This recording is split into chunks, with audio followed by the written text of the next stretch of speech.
Hampton University, the standard of excellence, with an abundance of opportunity for its students. Go Pirates!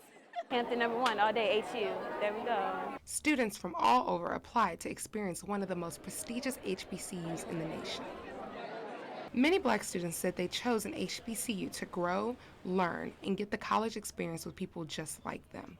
So like the social aspect of like seeing a bunch of different Black people that are like me as well, not just people, because I go to a mostly white school, like white high school, so that's mostly why I want to go to an HBCU. Now, I've asked graduates, like, why Hampton? How was Hampton for you? And I remember one alumnae who, her response was, the thing she liked about Hampton was that she didn't have to think about being Black while she was here. She could just be herself. So what is the experience for non-Black professors who have to live against the HBCU mindset? It's been very interesting. I've learned so much. I've spoken with 3 white professors at the university to see how their experiences connect and differ. Curtis Otto is an assistant professor of theater and communications and has been at Hampton since 1988. I just recently was inducted into the Hampton University Quarter Century Club. Corrine Langford is a costume design professor in her first year at Hampton. And Lynn Waltz is an assistant professor of journalism. This is the end of my second year. Did they know it was an HBCU before taking the job? I did not know that when I first applied, but I rapidly found that out. I did, yeah. I did research on it once I contacted them and I wanted information. I got over like being a white person around Black people the first time I was at a ska dance party with 500 people and I was the only white person. I also asked how it felt to be a minority. Hampton is 90% Black and 1.9% white. Professor Langford is from Flint, Michigan, which is over half African American population. Flint, Michigan is 60% African American, so I was already the minority there, and in Memphis it's similar, so it's just not even odd to me slightly.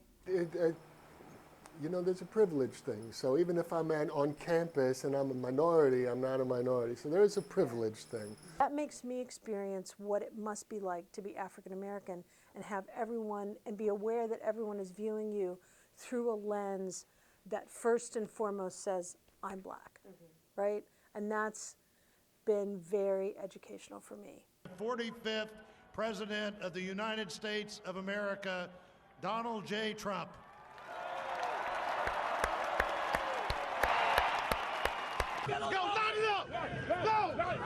With changes in leadership and tension in race relations, it's hard to understand the effects if you aren't Black.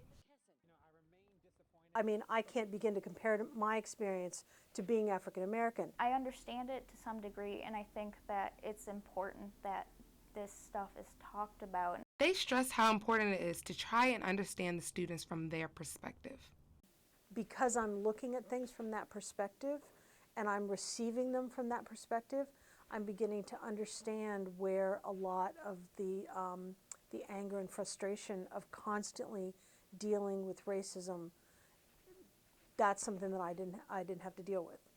I mean, that really opens up my eyes. That's why you want to have friends. That's why you want to be around people who are different, because you see things differently as a result of sharing that experience. Being able to shed light on these social issues and think of ways to address it, I think that's very valuable. No matter what skin color, each professor wants to see their students succeed.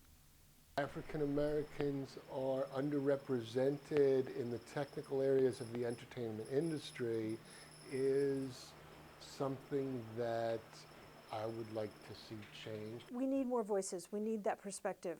And so I'm very dedicated to getting diversity into the workplace, into the news organization.